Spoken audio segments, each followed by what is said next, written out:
Hola, ¿qué tal? Me da muchísimo gusto darte la bienvenida en este espacio en Vista Insights. Mi nombre es Angélica Lenz y espero que te encuentres muy bien. El tema central del día de hoy que nos ocupa es el creer en uno mismo. Esto es sumamente importante para las personas que tenemos discapacidad visual y también lo es el que otros crean en uno. Hay una frase de Wolfgang von Goethe que dice: si tratas a un hombre tal como es, seguirá siendo tal como es. Si tratas a un hombre como lo que puede y debe ser, se convertirá en lo que puede y debe ser. Y esto es muy cierto. Para hablar de este tema, no temas, no te voy a llenar de teoría. En cambio, te traigo un testimonio de vida. Y se trata de Luis Alfonso Castillo. Luis Alfonso perdió un ojo siendo pequeño y el otro a los 18 años de edad, quedando ciego. A pesar de esto, estudió 2 carreras, la de Derecho y la de Ciencias en la Comunicación.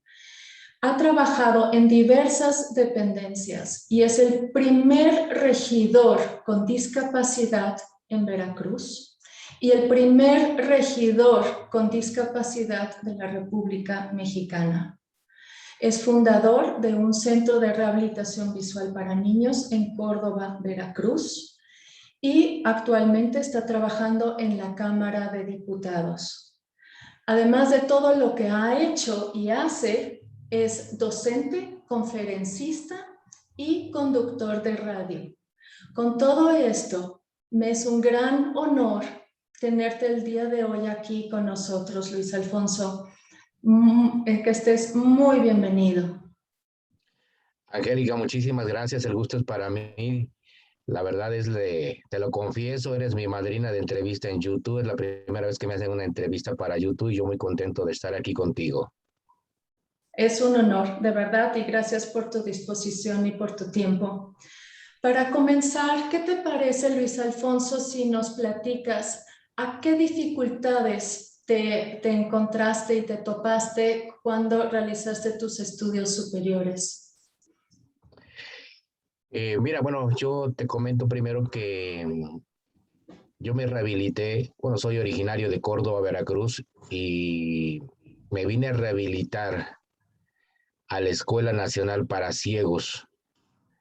En la Escuela Nacional para Ciegos, sobre todo entre mis compañeros, pues me comentaban, ¿no? El mundo al que ellos se enfrentaban y al que seguramente yo me iba a enfrentar cuando egresara de la Escuela Nacional para Ciegos después de concluir mi proceso de rehabilitación. Yo recuerdo que ellos me hablaban mucho de rechazo, discriminación en las escuelas. En ese entonces, pues tenía yo compañeros que iban a la secundaria, a la preparatoria o a la universidad y hablaban de este rechazo y la discriminación y cómo les negaban la oportunidad de estudiar. Y obviamente también en el ámbito laboral eso comentaban, ¿no? Entonces, cuando yo salgo de la egreso de la Escuela Nacional para Ciegos, me, me voy a Veracruz, a Córdoba, Veracruz, con el propósito de fundar una escuela para ciegos y con el propósito de realizar mis estudios allá. Yo ya tenía la secundaria terminada, iba yo por el bachillerato y por la licenciatura. Déjame decirte antes de eso que antes de egresar de la Escuela Nacional para Ciegos, la directora de la Escuela Nacional para Ciegos me dijo que yo podía seguir ahí en la escuela, yo tenía dormitorio y comedor, estaba muy bien en ese sentido, podía yo, por mi, yo creo, aprovechamiento escolar y mi conducta, podía yo seguir estudiando el bachillerato en una escuela externa, obviamente la licenciatura también, y seguir, digamos, teniendo hospedaje y alimentación en la escuela. Pero yo no quise esa alternativa, yo quise irme a la provincia porque tenía la aspiración de fundar una escuela para ciegos y estudiar allá en Veracruz. Y si aquí en la Ciudad de México las cosas eran muy difíciles, donde a diferencia de muchos lugares de la República Mexicana hay un gran movimiento de ciegos, porque pues andamos muchos ciegos aquí en la Ciudad de México, en provincia es mucho más complicado. Yo recuerdo que las primeras veces que yo me paraba en una esquina allá en Córdoba, la gente no me cruzaba porque había un estereotipo del ciego en provincia y el estereotipo no correspondía a la realidad que yo les proyectaba a ellos.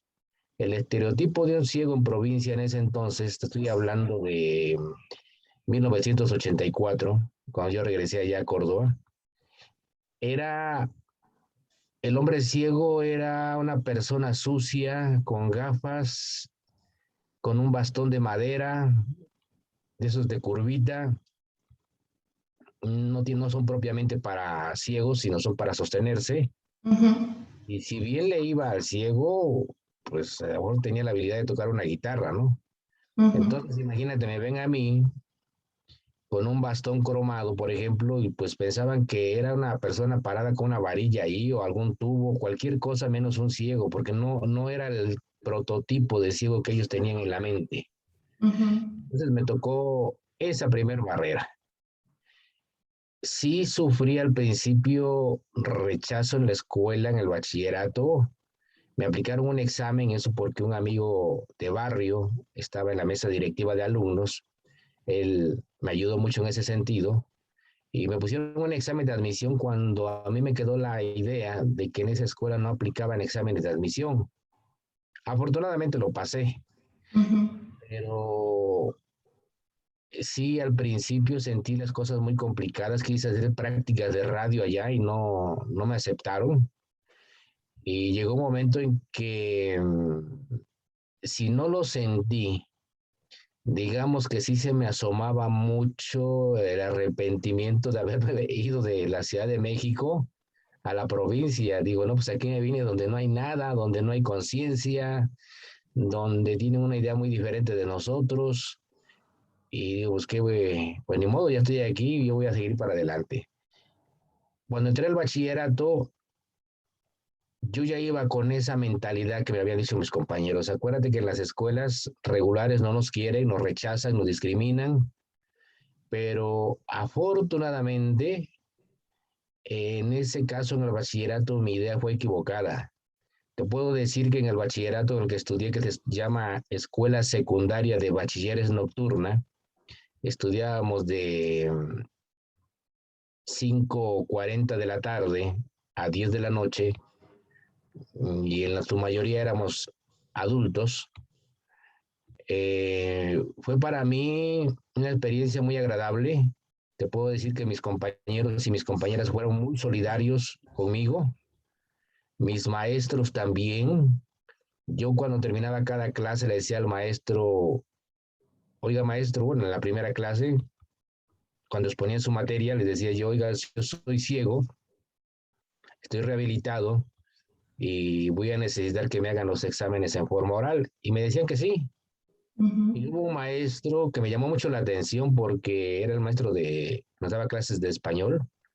Terminó de dar su clase y cuando yo me acerqué para decirle, oiga maestro, nada más para comentarle que yo no veo, no me dio chance de explicarle más, nada más me puso la mano en el hombro y me dijo, pero si oyes, le digo, sí, con eso es suficiente, de los demás olvídate, dice.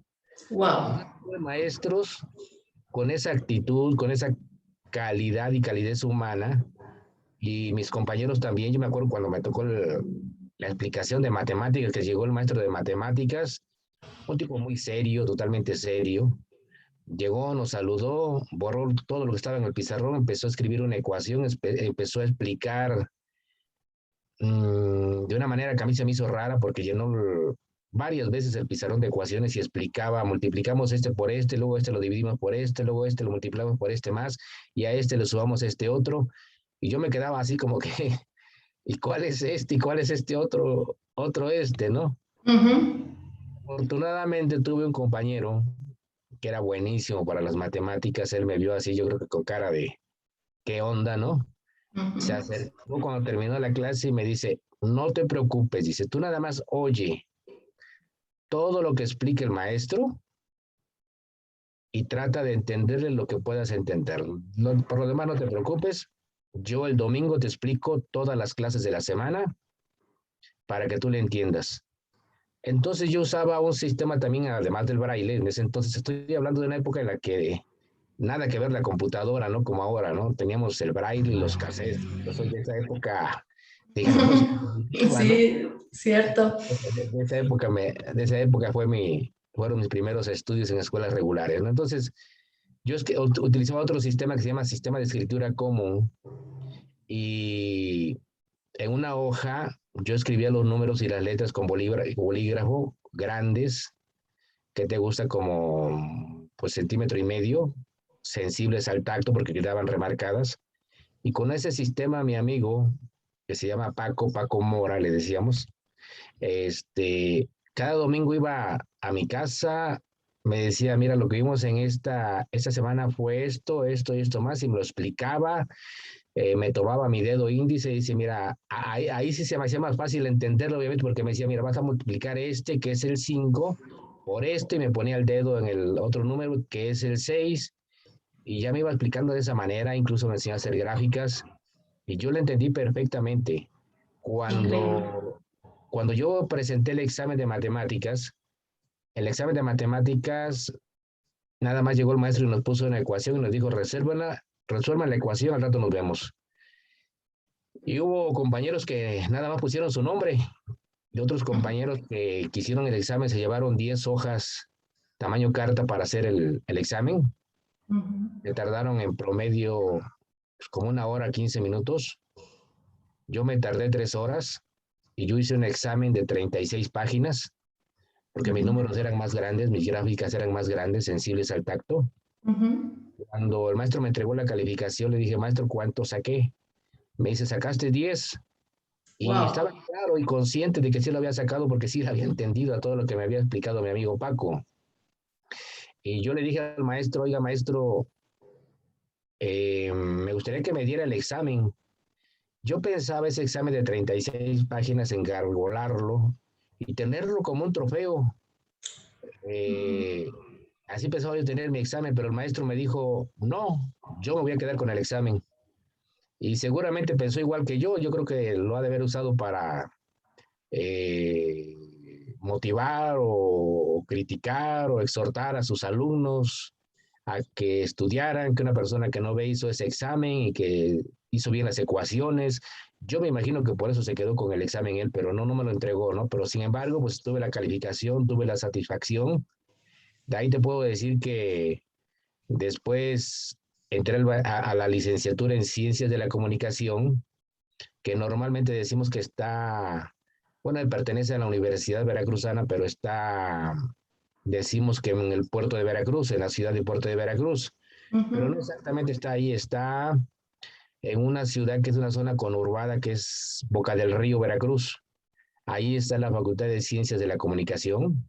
Entonces yo ingresé a esa escuela a estudiar la licenciatura y también fíjate que los maestros, los alumnos fueron muy solidarios conmigo.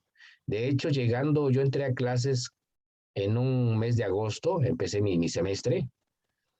Los maestros, las maestras, los alumnos, todos eran muy solidarios conmigo. Y me sorprendió un regalo. Estoy hablando de que empecé en agosto, bueno, terminó el año, vinieron las vacaciones de diciembre y cuando regresamos en enero de vacaciones, ya estábamos en clases. Después de haber terminado la clase de inglés, una maestra que me quería mucho y que yo también le tengo un gran aprecio, la maestra Rosario Cuestas, me dice a mí, a mi amigo, oiga, dice, vengan conmigo, acompáñenme al estacionamiento.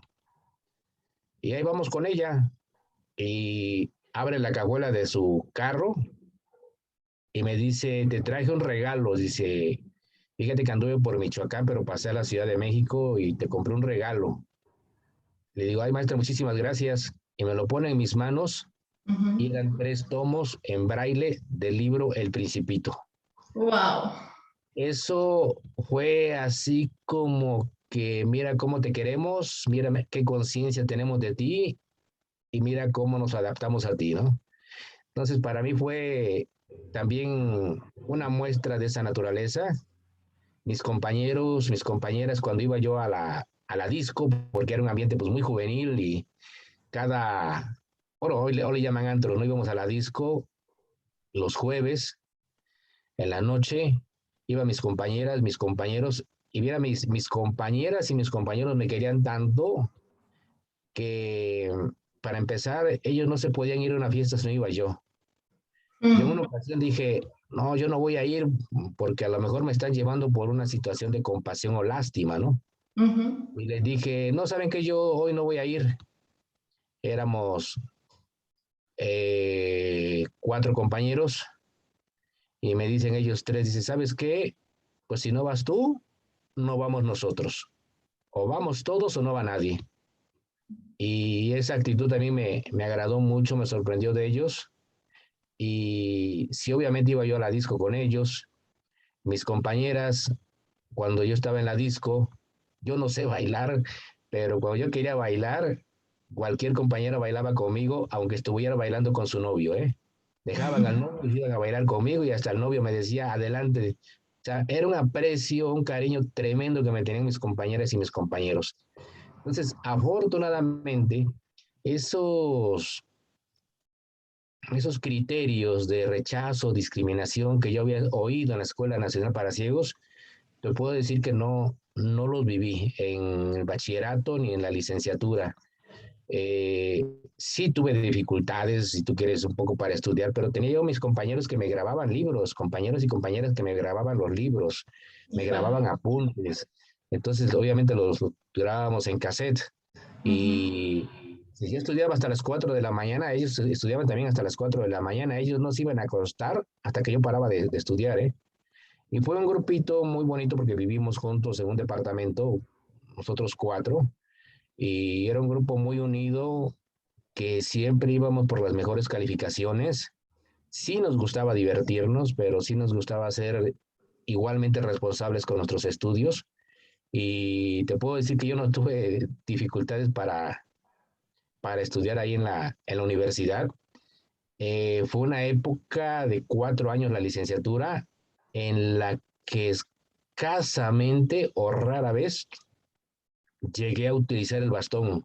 ¿Por qué? Porque siempre andaba en grupito, siempre andaba ahí con la palomilla, con todos los compañeros y siempre me guiaban algunos compañeros o algunas compañeras. O sea, era andar en grupo como los vemos ahora en las universidades de los compañeros que aunque no tengan discapacidad andan juntos, andan en grupo, ¿no? Así ujú. andaba yo. Entonces te puedo decir que fue una experiencia muy grata ahí en mi proceso de estudios en la licenciatura en comunicación. Después, bueno, de haber trabajado en el servicio público como regidor, que no conocía yo nada de la administración municipal, me inquietó estudiar la licenciatura en Derecho, estudié la licenciatura en Derecho en un sistema abierto y de igual manera, ya se fue en otro lugar en Orizaba, Veracruz.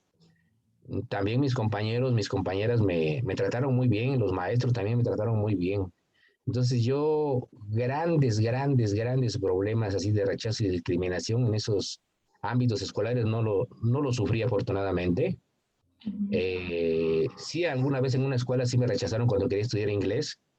La directora no me quería aceptar. Hablé con la secretaria general del sindicato de maestros y la secretaria fue y habló con la maestra y le dijo a la maestra, oye, ¿por qué no lo quieres aceptar? Dice, no, lo que pasa que es que él no ve. Dice, ¿cuántos alumnos tienes en el primer nivel? Dice, tengo 50. Dice, ¿tú me garantizas que esos 50 alumnos van a pasar al segundo nivel? No, no, no, dice, desafortunadamente no todos pasan, algunos reprueban. Y la maestra muy inteligentemente le dijo a la directora, dice entonces, ¿por qué ellos tienen el derecho a reprobar y por qué a él, que no ve, le niegas el derecho a reprobar? Él tiene el mismo derecho a aprobar o a reprobar. Y es el mismo derecho que les estás dando a los demás. Y sí me ayudó a entrar a un centro de idiomas, pero fue la única situación que tuve. Yo te puedo decir que en el bachillerato, la licenciatura en comunicación en derecho, pues sí me fue muy bien, estuve muy bien ahí. Híjole, lo que relatas realmente es impresionante. Muchísimas gracias por compartir todos estos detalles, la gente con la que te topaste, el cariño, ese encuentro, ese apoyo es realmente algo increíble, es algo bellísimo. Y de aquí, bueno, rescato muchas cosas, pero lo primero que me llama mucho la atención es que tú elegiste el camino difícil. No te fuiste por la vía fácil de quedarte en la escuela y tenerlo todo ahí cómodo, sino que te saliste de esa zona de confort y te atreviste y te arrojaste a experimentar y probar en Veracruz. Entonces, eso yo creo que es una lección realmente de que necesitamos tener este arrojo para intentar las cosas, ¿no? Y digo, te fue súper bien, pero ahí está eso, el que te hayas atrevido y que te hayas decidido por el camino difícil. Sí, mira, te cuento una anécdota más en el ámbito escolar. Cuando yo estaba aquí en la Escuela Nacional para Ciegos, pues sí tenía comedor y dormitorio en aquel entonces, que estamos hablando de una época en la que no le habían quitado todavía los 3 ceros al peso. Ujú. Pagábamos por dormitorio y comedor mensualmente 30 pesos, que si lo trasladamos al tiempo de hoy, pues ponle tú que sean unos 100, 150 pesos mensuales. O sea, 100, 150 pesos mensuales por tener dormitorio y comedor todo un mes, está fabuloso, ¿no? Entonces yo pude haberme quedado a estudiar aquí, tenía el comedor, tenía el dormitorio, tenía una población, unos ciudadanos más conscientes de nuestra situación, porque estamos hablando de la Ciudad de México, pero me aventé, como dices tú, a lo más difícil, y te voy a decir por qué. Yo siempre he sido muy soñador, y siempre me gusta luchar por mis sueños, y yo el primer sueño que tenía era fundar una escuela para ciegos en Córdoba, Veracruz, y yo sabía que si me podía quedar aquí a estudiar la licenciatura, eso iba a ser muy difícil que yo lo lograra, y yo sí quería regresarme inmediatamente a Córdoba, dejar mi espacio en la Nacional para Ciegos para otra persona que estuviera viviendo una situación igual o peor que la mía y ir a abrir oportunidades para otras personas que no ven allá en Córdoba, Veracruz.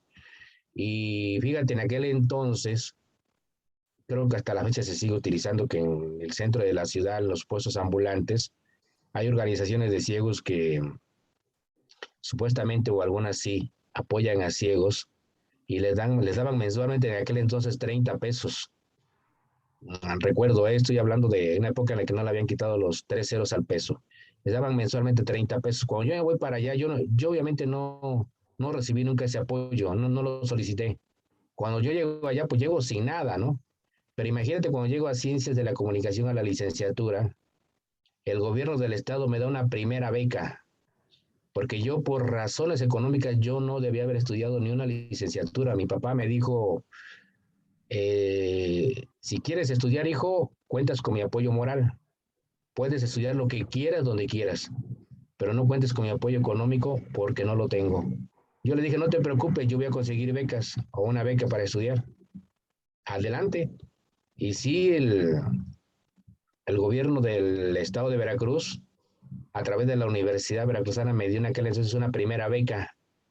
Y nada más imagínate lo que me daban, comparado que aquí que eran 30 pesos mensuales que daban la ayuda a los hijos. A mí la primera beca que me dieron allá fue de 150,000 pesos mensuales en el primero y segundo semestre. Después, en el segundo semestre, el funcionario que se llama Juan Antonio Nemidi, que ya no es funcionario obviamente del estado de Veracruz, pero en aquel entonces era director de comunicación social, cuando el gobernador era, pues hoy un personaje muy conocido, el licenciado Dante Alfonso Delgado Renauro, que es un senador actualmente del Movimiento Ciudadano.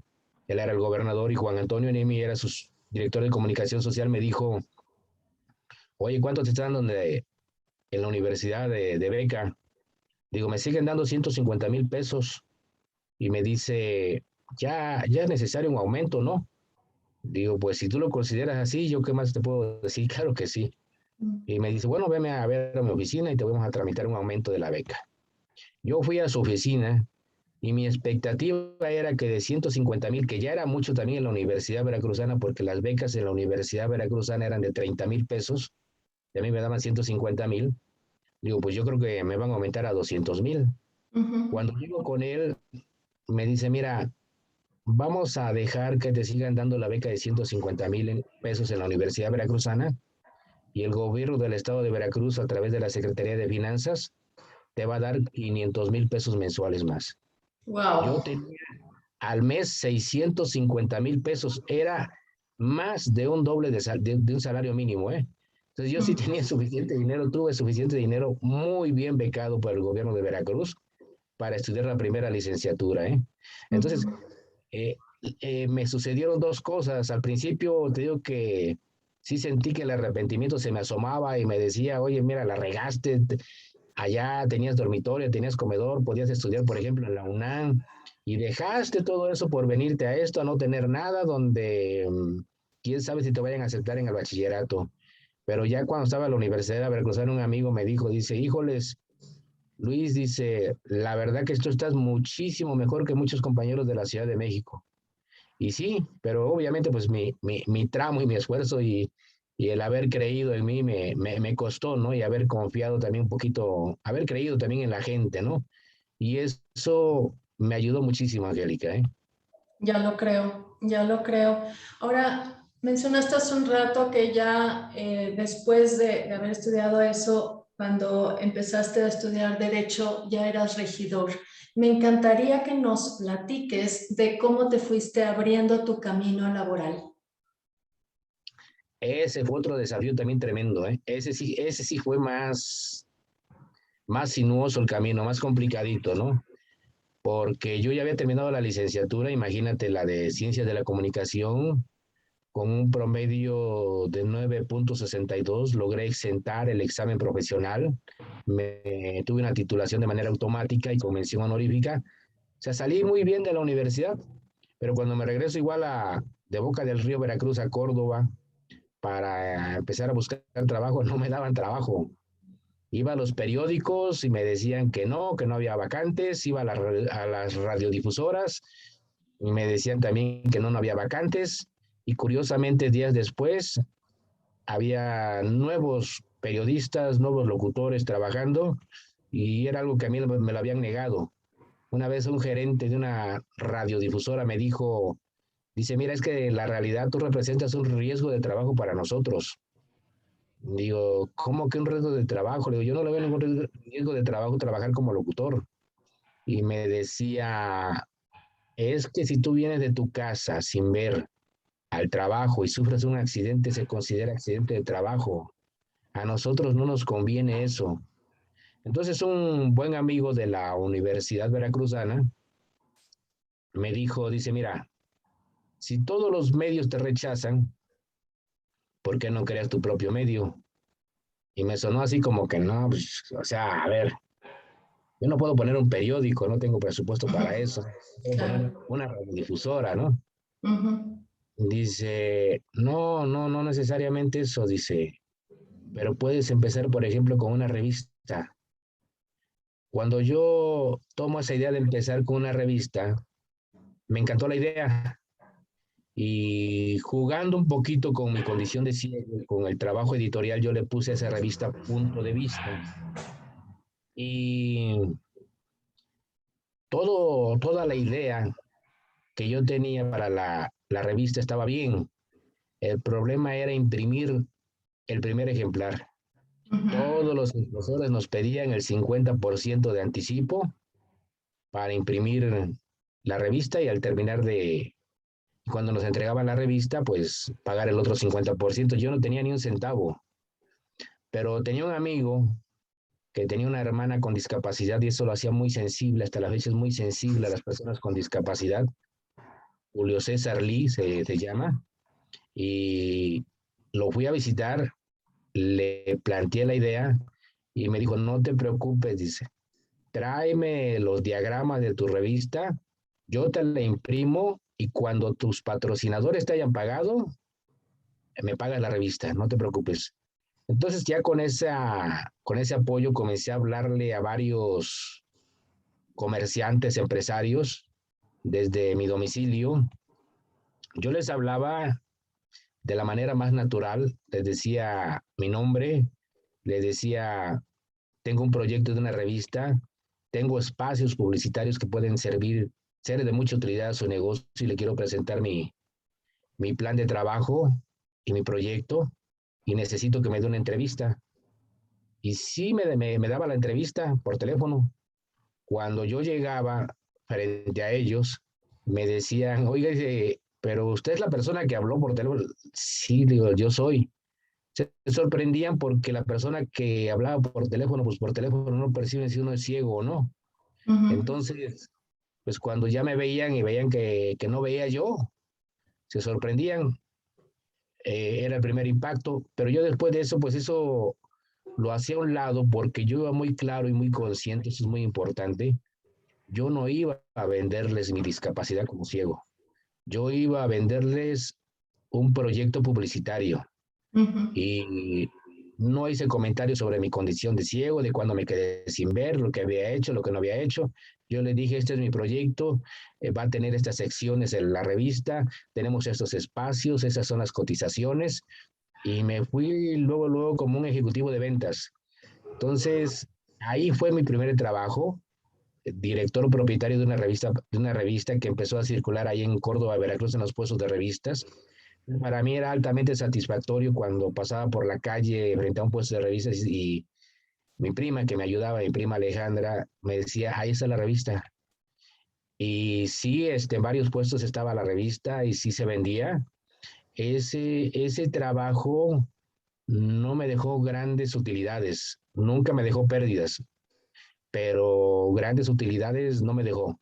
Pero lo Ujú. que sí me dejó fue una imagen de una persona con ceguera que podía trabajar y de ahí hay una vinculación entre el periodismo y la clase política. Y desde ese entonces, o en esa época, siempre el político buscaba la manera de tener y mantener una buena relación con los periodistas de Ujú. cualquier medio. Entonces esa revista a mí me empoderó y políticos que antes no me ofrecían apoyo se acercaban y me decían, no, ya sabes, cualquier apoyo que necesites te apoyamos. Era, yo sabía que en el interior era el ánimo de quedar bien con un periodista, Ujú. era el periodista de su lado, pero eso me fue abriendo puertas. Ya después, con la fundación de la escuela, que curiosamente todos los medios de comunicación que me rechazaban, cuando yo promoví la fundación de la escuela, me sacaron muchas entrevistas y muchas notas en los periódicos. Muy seguido salían los periódicos como un luchador social, como un activista para fundar una escuela para ciegos. Cuando estaba la escuela para ciegos también seguía saliendo en el periódico. Todo eso fue formando una imagen pública de liderazgo ahí en Córdoba acerca de mi persona y la revista pues lo reforzó. Entonces me volví como algo atractivo para los partidos políticos, que en aquel entonces los más fuertes eran el PRI y el PAN, y cuando llegaron unas contiendas para renovar la presidencia municipal, el candidato del PAN, don Armando Croda, me habló y me invitó a formar parte de su planilla para integrar la planilla que iría al ayuntamiento junto con él. Ujú. Y le dije que sí, pero haz de cuenta que me habló ahorita y en 2 horas me habla mi amigo, el que me había gestionado la beca, Juan Antonio Nemi, y me dice lo mismo, que era candidato del PRI, y me invita a participar con él.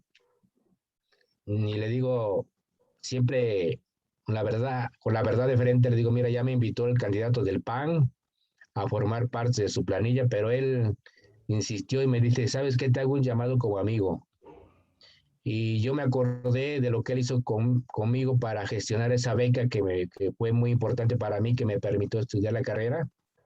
Y con toda la pena, pues le tuve que decir al candidato del PAN, no puedo, voy a apoyar a mi amigo, él me necesita. Él en su momento me apoyó, yo lo voy a apoyar. Yo sabía que había una administración panista que estaba terminando y había hecho un buen trabajo y le daba muy buenas posibilidades al PAN de ganar. de hecho ganó. Yo sabía que en el PRI no íbamos a ganar, pero yo fui por apoyar a mi amigo y un maestro que ya murió, el maestro Salvador Valdés, que fue director de la Escuela Nacional para Ciegos, me dijo, tomaste la mejor decisión. Dice, mira, un cargo como ese es por 3 años, un amigo es para toda la vida. Y contendí junto con mi amigo, perdimos obviamente, pero al PRI le correspondieron 4 regidurías. Yo no tenía militancia ni en el PAN, ni en el PRI, ni en ningún partido y hasta la fecha, ¿no? Ujú, Pero quedaron dos regidoras y 2 regidores por parte del PRI. Y de una de estas regidoras, yo fui regidor suplente. ujú. No tenía cargo porque estaba la titular, la regidora, Blanca Margarita se llamaba, y yo era el suplente, la titular era ella ocupaba la regiduría, yo no tenía ningún cargo. Y lo que hice, pues terminando la campaña, me fui a trabajar a la radio, a un grupo de emisoras que se llamaba en ese entonces Grupo FM de Veracruz. Había unas radiodifusoras en una ciudad cerca de Córdoba, en Fortín de las Flores. Ahí estuve trabajando como jefe de información.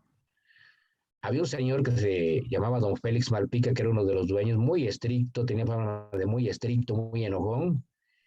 Pero cuando yo llegué con él, desde ese primer día dice, pues te ofrezco que te quedes como jefe de información. Y él me vio claramente que yo no veía. Y le digo, oiga, don Félix, le tengo que traer el título de la carrera. No, no, no, no, eso no me hace falta. Yo te creo a ti. Yo te quiero mañana aquí a tal hora, a las 7 de la mañana, porque va a empezar el noticiero a las 8, para que tú te hagas cargo de todo esto. Y llamó a las reporteras, a los operadores, y le dijo, a partir de ahora van a hacer todo lo que él les diga. Él es el nuevo jefe de información. Entonces, pues comencé a trabajar en la radio, dirigiendo un noticiero, dirigiendo un equipo de locutores, de periodistas, salía yo a vender publicidad, pero de repente a la radiodifusora llegó una mañana mi asistente y me dijo, oye, ¿tú sabías que la licenciada Blanca Margarita va a dejar la regiduría? Dices que mi papá me dijo que ahí en el ayuntamiento anda ese rumor de que va a dejar la regiduría. Dice, si ella deja la regiduría, tú eres el suplente, tú eres el próximo regidor. Y yo le dije, yo no sé nada de eso, la verdad. Una reportera de un periódico también me llamó, me hizo la misma pregunta y le dije, no, no, no sé nada de eso. Pero Ujú. después, ya más tarde, ya casi en la noche, estaba revisando unas notas informativas para el noticiero del siguiente día y me llamó un diputado de ahí de Córdoba, diputado local, del Congreso local, y me dio la noticia. Dice, oye, la licenciada Blanca Margarita va a dejar la regiduría porque el gobernador, en ese entonces Miguel Alemán Velasco, la nombró subprocuradora de justicia en la región y va a dejar la regiduría. Dicen, ahorita dice, tú vas a ser el próximo regidor. Dice, en un momento más te vamos a hacer llegar la notificación por parte del Congreso del Estado para que tú te presentes en el ayuntamiento y se pongan de acuerdo cuando te tomarían la protesta como regidor entrante. Entonces así fue el proceso. Me mandaron la notificación, el ayuntamiento, al otro día me habló el secretario del ayuntamiento y me dijo lo mismo y me fijó fecha para la toma de protesta que fue un 1 de febrero del 99 y fue algo muy bonito, muy emotivo. Yo el Palacio Municipal de Córdoba, que es muy bonito, siempre lo había visto como un símbolo de poder y lo había Ujú. visto cuando yo veía que a ese lugar, para llegar a ser autoridad o algo por el estilo, tenía que ser, yo creo que cualquier persona tenía que ser muy especial para llegar a ocupar un cargo de autoridad en ese palacio. Y lo que yo nunca me imaginé en mi vida, que yo iba a ser una de esas personas que iba a estar en ese palacio municipal. Y así fue como yo llegué a la regiduría por, por primera vez. Y te quiero decir que entre los ciegos a nivel nacional soy el tercero que ocupa un cargo de elección popular. Eh, Hubo un compañero que se llamó José Ignacio Robles, que fue el diputado local aquí en la Asamblea de Representantes, bueno, entonces era la Asamblea aquí en la Ciudad de México, otro compañero con ceguera, que después, bueno, yo fui el segundo que ocupó un cargo de elección popular, después otro compañero que se llama Jaime Pérez Calzada, que fue diputado local en, creo, Coahuila, y a mí me tocó ser el primer regidor con ceguera a nivel nacional, y eso pues me dio mucho gusto porque también mis compañeros, a pesar de que eran de distintas fracciones parlamentarias, todos me trataron muy bien, ¿eh? Todos me recibieron muy bien. Bueno, yo quiero decirte que yo tenía muy buena relación con todos porque finalmente, antes de entrar a la regiduría, todos iban a parar a la radiodifusora por entrevistas, o Ujú. yo iba y personalmente los entrevistaba. Entonces eso fue generando un vínculo de amistad entre políticos de diferentes partidos. Claro que cuando yo llegué al ayuntamiento, pues ya llegué, como dijéramos, muy arropado por ellos, ¿no? Porque ya me conocían trabajando, me conocían por la revista, me conocían por la fundación de la escuela, me conocían como jefe de información de un noticiero. Ya había una historia que ellos conocían y todos me aceptaron muy bien, todos mis compañeros, los regidores, el síndico de aquel entonces, el presidente municipal, ni se diga, ¿eh? Wow. Pues es impresionante. Ahora, lo que yo veo es que a donde llegas se te abren las puertas. ¿Qué consideras tú, Luis Alfonso? ¿Qué es lo que realmente te impulsa, lo que hace que tengas este efecto, que hace que las puertas se te abran? Bueno, te voy a confesar a ti y a las personas que nos están oyendo y viendo que yo vengo de una situación de ver. Yo quedé ciego totalmente a los 18 años. Pero en esa primera vida, pudiéramos decirlo de esa manera, cuando yo veía nada más de un ojo porque quedé ciego de un ojo a los 8 años y así cursé primaria y secundaria. Y utilizaba unos lentes de fondo de botella muy gruesos.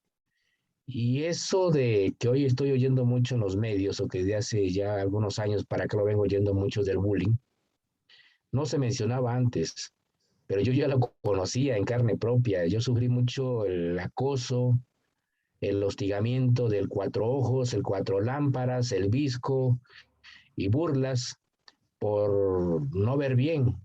A mí me subestimaron muchísimo y yo era un chico pero muy introvertido, no hablaba. Yo no te puedo hablar de amigos, que haya tenido un amigo en la primaria o en la secundaria. No te puedo hablar mucho menos de una amiga. Para ella, mira, si para hablar con otros chicos era difícil, para mí hablar con una chica era mucho más difícil. Y hablarte de una novia en la primaria o en la secundaria ya sería para ese entonces hablarte de ligas mayores, que obviamente pues, mucho más lejanas de mí.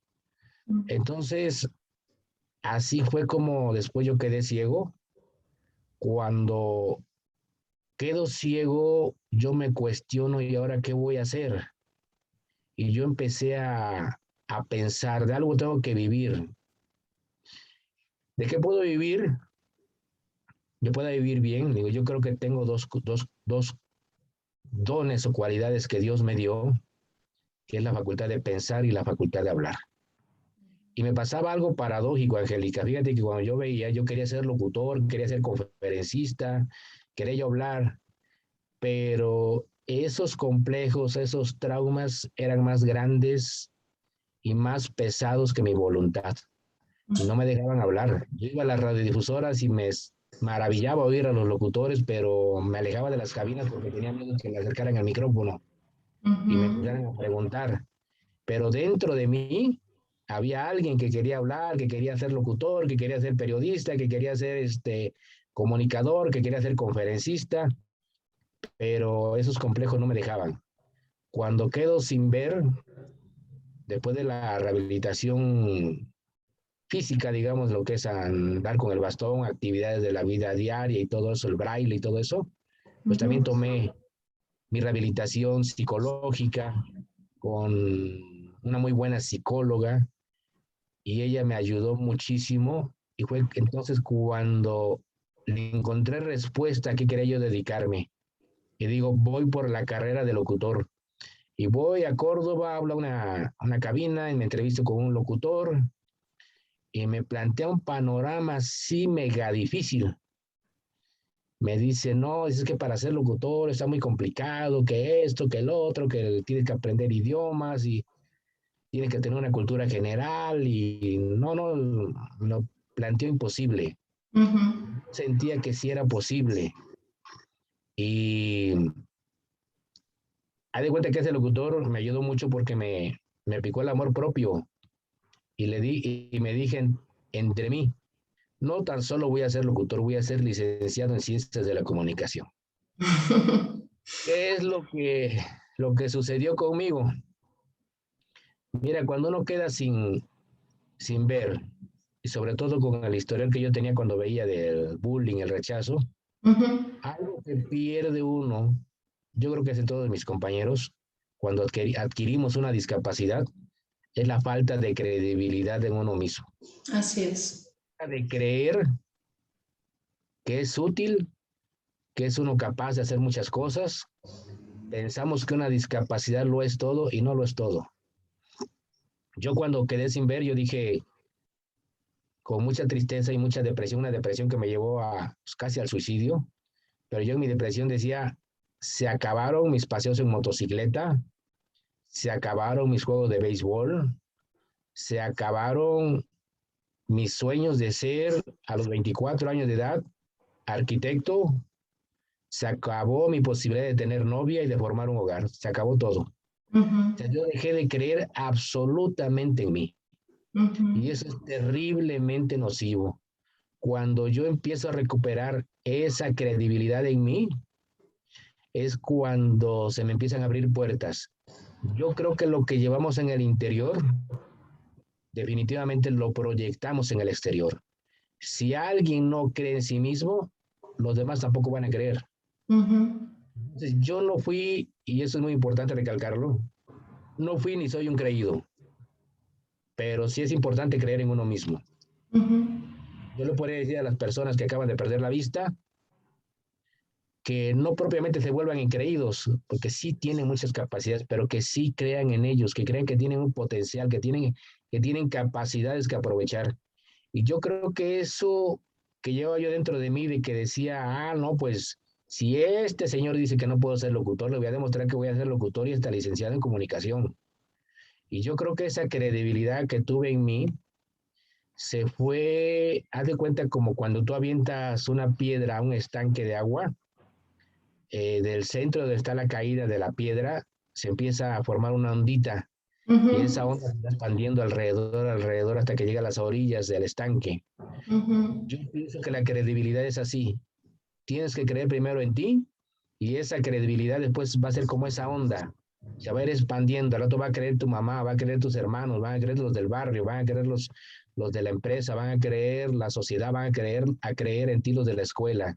Y eso fue yo creo que lo que me hizo o lo que permitió que se me abrieran las puertas, que yo sí creí en mí, no fue fácil, no fue así como que, ¿saben que ya a partir de hoy creo en mí? No, no, fue un proceso, hay que trabajar mucho con uno mismo, pero eso de la credibilidad en uno mismo fue lo que yo pienso que me abrió las puertas en el ámbito escolar y posteriormente en el ámbito laboral.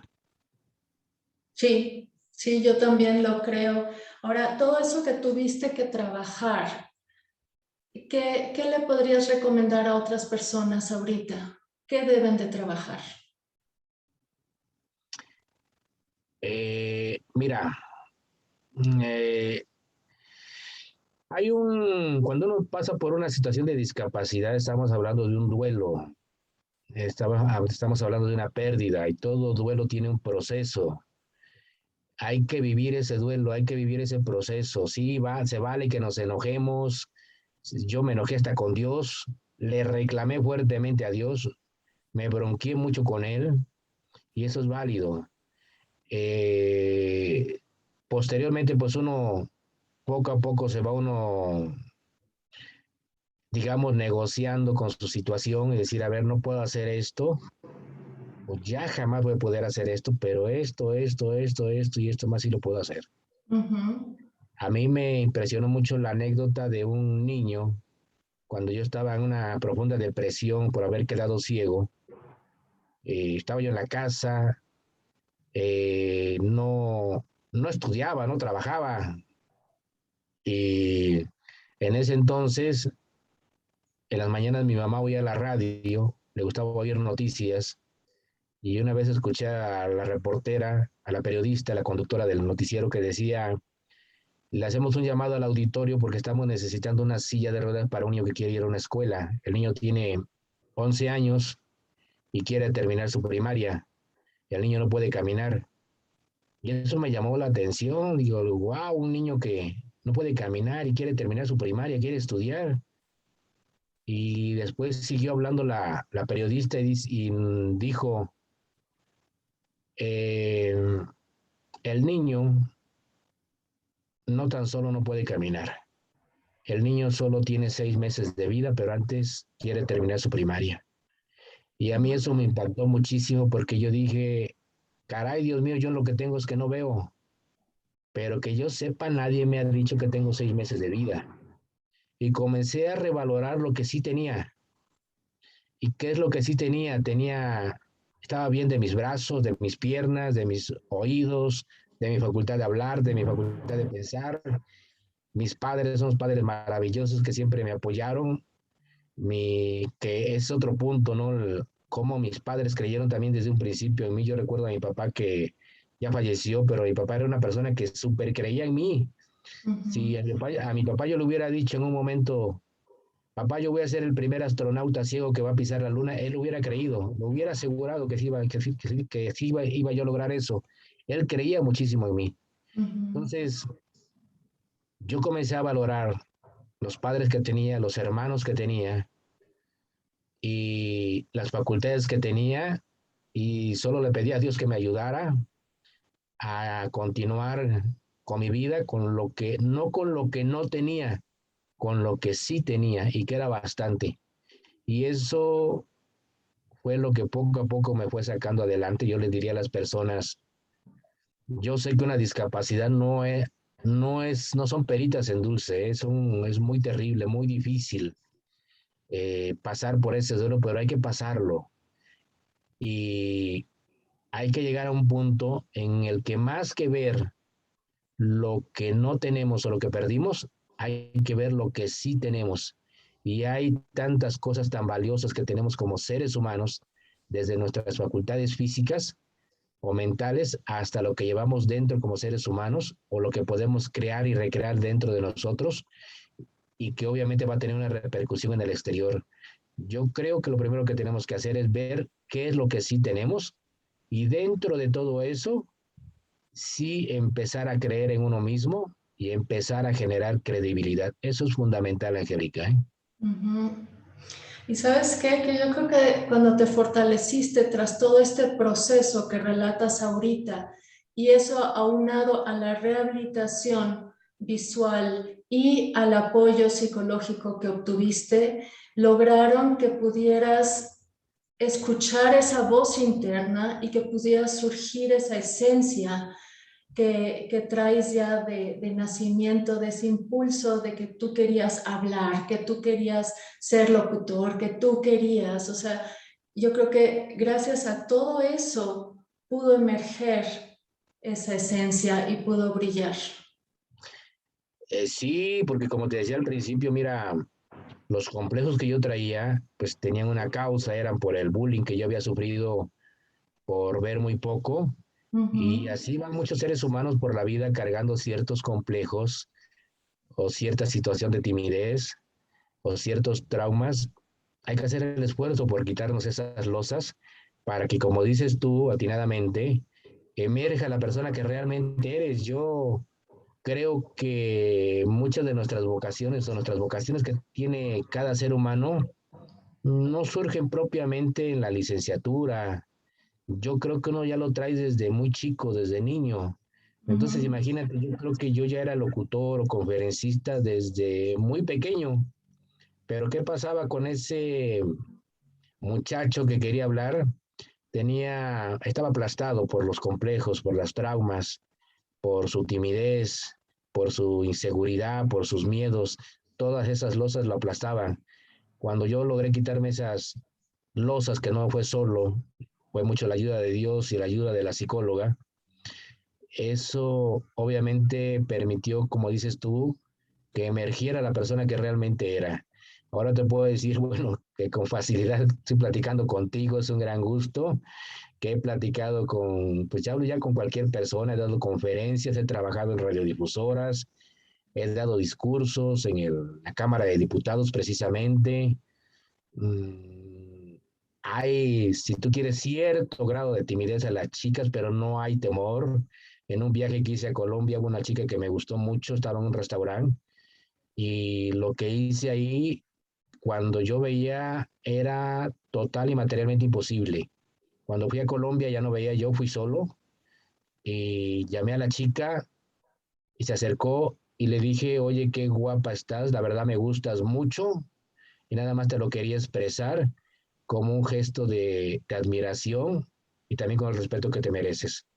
Haber hecho eso y haber dicho eso para mí fue como un salto hacia la luna, ¿eh? Porque Wow. vengo de una situación en la que yo ni amigos tuve en la primaria ni en la secundaria, ¿eh? Ya para qué te digo, Ujú. chicas. Sí. Sí, ahora sí que los potenciales los tenemos todos adentro y a veces una Así es. circunstancia tan difícil como es el adquirir la discapacidad hace que todos esos potenciales puedan detonarse y se desarrollan muchísimas habilidades.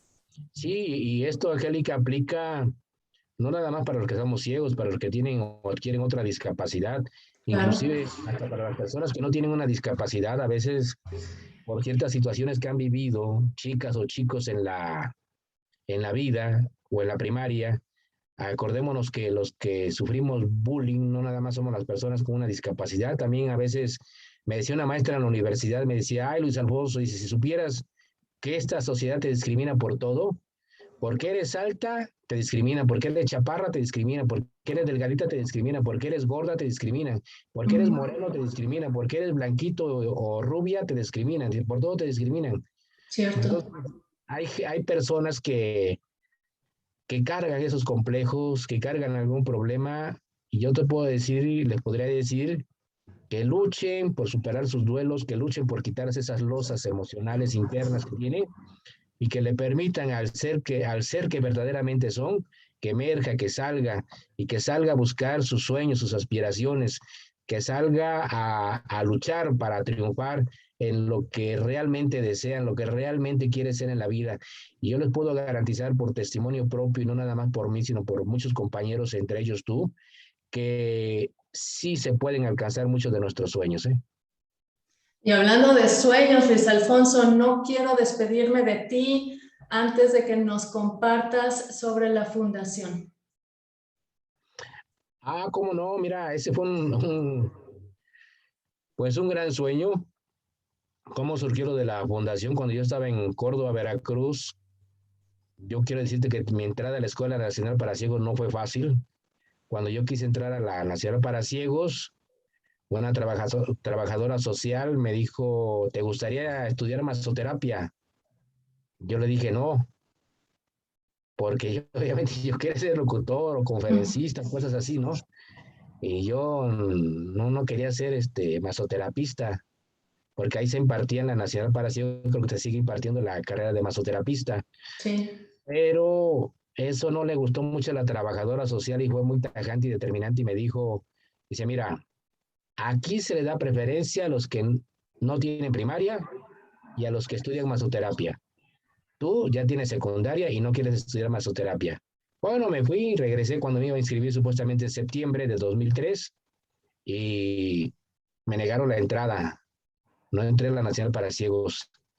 Entonces, en ese tiempo que no entraba a la Nacional para Ciegos, que estaba luchando por estar llama y llama y llama todos los días para ver si había un espacio en el dormitorio para mí, el Club Rotario, un club que se llama ya en Córdoba, se llama Club Rotario Córdoba Huilango, ese club publicó en el periódico que iban a fundar una escuela para ciegos. Y yo fui a ver al presidente del Club Rotario, hablé con él y me dijo, sí, es un proyecto, pero todavía no es una realidad, vamos a ver ese proyecto. Dice, pero si te vas a ir a la escuela para ciegos, dice, pues vete, quizás tú seas uno de nuestros primeros maestros si ya llegas rehabilitado. Me vine a la Escuela Nacional para Ciegos después de insistir varios meses para entrar, logré entrar. Cuando terminé de estudiar en la Escuela Nacional para Ciegos, me regresé a Córdoba. La escuela no se había fundado, hablé con el presidente del Club Rotario y me dijo, no, no la vamos a fundar porque tenemos un proyecto de fundar una escuela para niños sordos. Y yo ese sueño, que era el sueño de, bueno, era una idea que tenía el Club Rotario, yo la tomé como un sueño propio y empecé a gestar en mi mente el propósito de fundar esa escuela para ciegos. Y toqué puertas en el ayuntamiento, en el DIF municipal, en varios lugares y siempre me rechazaron por esa idea. Me decían que no se podía.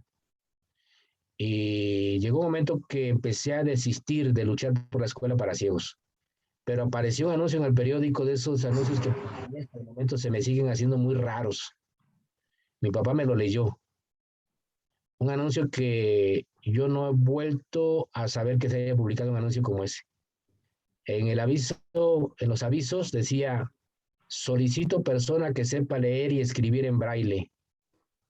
Y yo llamé y se trataba del dueño de una farmacia que había quedado sin ver y que quería aprender braille. Entonces iba yo 3 días por semana a darle en las tardes sus clases de braille.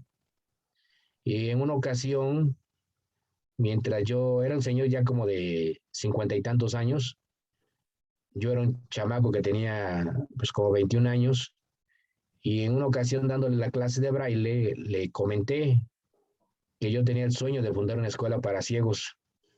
Y eso lo motivó mucho a él. Dice, pues si quieres luchamos por la escuela para ciegos. Le digo, ¿de veras? Sí, dice.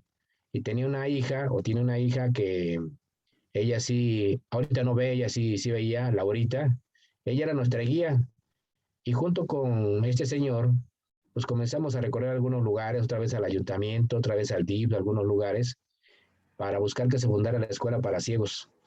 Pero no era tan sencillo.